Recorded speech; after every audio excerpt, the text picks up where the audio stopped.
അല്ല, ഇതൊന്നും ബാധിക്കുന്ന വിഷയമല്ല. കാരണം ഇതെല്ലാം ചർച്ച ചെയ്ത് കഴിഞ്ഞ വിഷയമാണ്. ഇപ്പോൾ വോട്ടിന് പൈസ കൊടുത്തു എന്ന് പറയുന്നുണ്ട്. അതിനകത്ത് തന്നെ ഒരു നെഗറ്റീവ് ഉണ്ട്, വോട്ടിന് പൈസ കൊടുത്തു എന്നുള്ള തരത്തിൽ.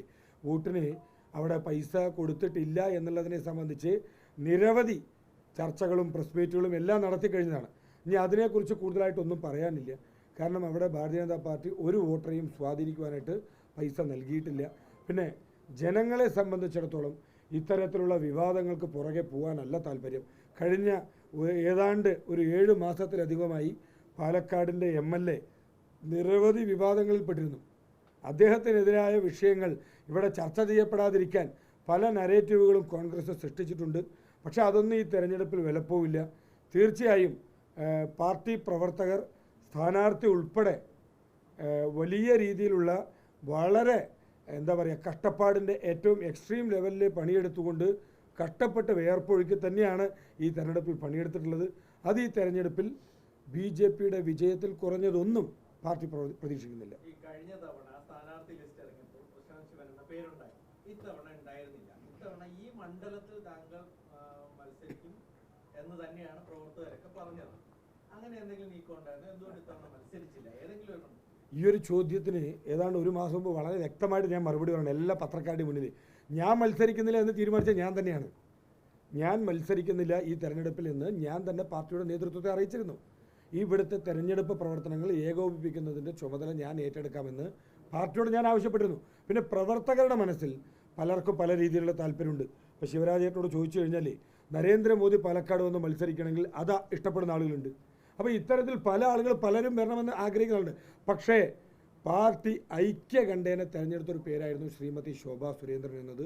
കാരണം വിന്നബിലിറ്റി എന്നുള്ള മാനദണ്ഡം എടുത്തു നോക്കിക്കഴിഞ്ഞാൽ ഇന്ന് ഈ കേരളത്തിൽ പാലക്കാട് മണ്ഡലത്തിൽ ഏറ്റവും അധികം ജയസാധ്യതയുള്ള BJPക്ക് പ്രൊജക്റ്റ് ചെയ്യാൻ പറ്റുന്ന ഒരേ ഒരു പേര് അത് ശോഭാ സുരേന്ദ്രനാണ്.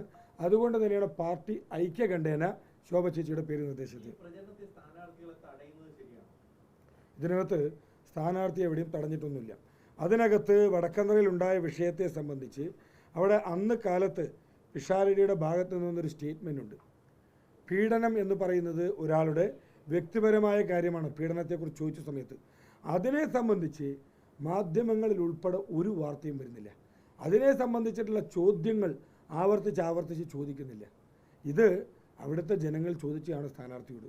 അത് അവിടെയുള്ള ആളുകൾ ചോദിക്കുന്ന സമയത്ത് ഇത് നാട്ടിലെ സ്ത്രീകൾ ചോദിക്കില്ലേ? പീഡനവും ബലാത്സംഗവും ഒക്കെ ഒരാളുടെ സ്വകാര്യമായ കാര്യമാണ്, വ്യക്തിപരമായ കാര്യമാണെന്നുള്ളത് അവിടെയാണ് വരുന്നത്. ഇവിടെ കോൺഗ്രസിൻ്റെ ഒരു MLA, കോൺഗ്രസ് പാർട്ടിയുടെ ഒരു MLA ആണ്. അദ്ദേഹം ചെയ്യുന്ന കാര്യം ഒരിക്കലും വ്യക്തിപരമായ കാര്യമായിട്ട് മാറില്ല. അദ്ദേഹം ഒരു ജനപ്രതിനിധിയാണ്, പബ്ലിക് സെർവൻ്റാണ്. അപ്പോൾ ഇത്തരത്തിലുള്ള കാര്യങ്ങളെ ഒരിക്കലും അങ്ങനെയുള്ള ഒരു സിംഗിൾ സ്റ്റേറ്റ്മെൻറ്റിലൂടെ ലഘൂകരിച്ച് കാണാവുന്ന ഒന്നല്ല. പിന്നെ അതുമായി ബന്ധപ്പെട്ട വിഷയങ്ങളിൽ കൃത്യമായി പാർട്ടിയുടെ സംസ്ഥാന ജനറൽ സെക്രട്ടറി എന്നുള്ള നിലയ്ക്ക് ഞങ്ങളുടെ സ്ഥാനാർത്ഥി മാധ്യമങ്ങളോട് അന്ന് തന്നെ വിശദമാക്കിയതാണ്. ഇവിടെ ഒരിക്കലും ലഘൂകരിച്ച് കാണേണ്ട ഒരു വസ്തുതയല്ല പിഷാരടിയുടെ ഭാഗത്ത് നിന്നിട്ടുള്ള ആ സ്റ്റേറ്റ്മെൻറ്റ്. അത് ഞങ്ങൾ വ്യക്തമാക്കിയിട്ടുള്ളത് തന്നെയാണ്. അതിനകത്ത് ഇനി കൂടുതൽ എക്സ്പ്ലനേഷൻ ആവശ്യമുണ്ടെന്ന് എനിക്ക് തോന്നുന്നില്ല.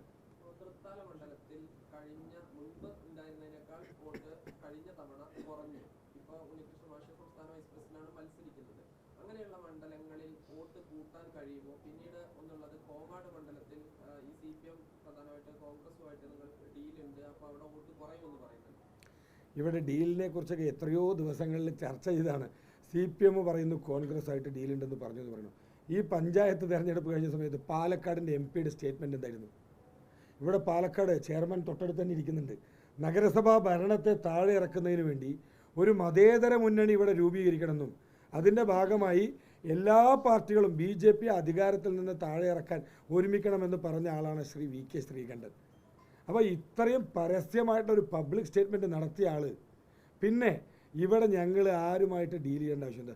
CPMകാർ പറയുന്നു കോൺഗ്രസ് ആയിട്ട് ഡീലാണെന്ന്, പാലക്കാട്ടെ കോൺഗ്രസ്സുകാർ പറയുന്നു CPMമായിട്ട് ഡീലാണെന്ന്. അപ്പോൾ ഇവരൊക്കെ ഒരു കാര്യം ഒരുമിക്കുന്നുണ്ട്, BJP എന്ന് പറയുന്നത് നിർണായക ശക്തിയാണെന്നുള്ള ധാരണ അവർക്കുണ്ട്. പിന്നെ ഞങ്ങൾക്ക് ഒരാളുമായിട്ടും ഡീലുണ്ടാക്കേണ്ട ആവശ്യമില്ല. ഞങ്ങൾക്ക് ഞങ്ങളുടേതായ രാഷ്ട്രീയമുണ്ട്, വികസന കാഴ്ചപ്പാടുണ്ട്. അതുമായി ബന്ധപ്പെട്ട് ഞങ്ങൾ മുന്നോട്ട് പോകുന്നുണ്ട്. ഞങ്ങളാകെ ഇന്നാട്ടിലെ ജനങ്ങളായിട്ട് മാത്രമാണ് ഡീൽ ചെയ്തിട്ടുള്ളത്. അത് ആ ഒരു നയം വെച്ചുകൊണ്ട് തന്നെയാണ് ഈ തെരഞ്ഞെടുപ്പിൽ മുന്നോട്ട് പോയിട്ടുള്ളത്. ഈ SIR-ന് ശേഷം കാര്യമായ വോട്ടൊക്കെ കുറഞ്ഞിട്ടുണ്ട്, ഒരിടത്തും വെട്ടിപ്പോയിട്ടുണ്ട്. അപ്പൊ അതാണോ ഈ വോട്ടിച്ചെണ്ണം കൂടിയത്? BJP വോട്ടുകളൊക്കെ കുറവ് വന്നതായിട്ട് പറയുന്നു. ഇവിടെ വോട്ട് എണ്ണുന്നതിന് മുന്നേ തന്നെ BJP വോട്ടിൽ കുറവ് വന്നത് നിങ്ങൾക്ക് എങ്ങനെയാണ്? വോട്ടേഴ്സ് ലിസ്റ്റിൽ BJPയുടെ ശക്തി കേന്ദ്രമായ പല ഭാഗങ്ങളിലും വോട്ടേഴ്സിന്റെ എണ്ണം കുറഞ്ഞിട്ടുണ്ട്. അവിടെ ബൂത്ത് എണ്ണം കൂടിയത് നിങ്ങൾ കണ്ടിരുന്ന?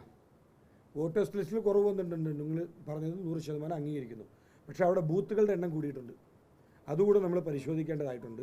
പിന്നെ ഈ SIR വന്നതുകൊണ്ട് മാത്രം ഈ തെരഞ്ഞെടുപ്പിൽ വോട്ടിംഗ് പെർസെൻറ്റേജ് കൂടിയെന്ന് ഞാൻ ധരിക്കുന്നില്ല. കാരണം ഏതാണ്ട് കേരളത്തിൽ മുഴുവൻ 5 ലക്ഷത്തിലധികം വോട്ടിൻ്റെ വർധനവ് ഉണ്ടായിട്ടുണ്ട്. ഇന്നാട്ടിലെ ജനങ്ങൾ ഇവിടുത്തെ ഈ കേരളത്തിലെ വികസന മുരടിപ്പിനെതിരെ, ഭരണ പരാജയത്തിനെതിരെ വോട്ട് ചെയ്തിട്ടുണ്ട് എന്നുള്ളത് തന്നെയാണ് ഞാൻ വ്യക്തിപരമായി മനസ്സിലാക്കുന്നത്. പിന്നെ ഏതാണ്ട് ഓരോ മണ്ഡലങ്ങൾ വൈസ് നമ്മൾ ഡാറ്റ ലഭിക്കുന്നതനുസരിച്ചിട്ട് നമുക്ക് കാര്യങ്ങൾ ബോധ്യമാവും. എന്തായാലും മുഴുവൻ ആളുകളും പേഴ്സണലി ആൻഡ് പൊളിറ്റിക്കലി എനിക്ക് ആവശ്യപ്പെടാനുള്ളത്, മുഴുവൻ ജനങ്ങളും ഇന്നാട്ടിലെ വോട്ടർമാരായിട്ടുള്ള ആളുകൾ തിരഞ്ഞെടുപ്പ് വരുന്ന സമയത്ത് പോളിംഗ് ബൂത്തിലേക്ക് പോകാൻ തയ്യാറാവണം. അവരുടെ പൗരധർമ്മമായിട്ടുള്ള വോട്ട് ചെയ്യുക എന്നുള്ള ധർമ്മം ഓരോരുത്തരും സ്വയം അത് ചെയ്യുവാനായിട്ട് മുന്നോട്ട് വരണം എന്നുള്ളതാണ് എനിക്ക് ആവശ്യപ്പെടാനുള്ളത്.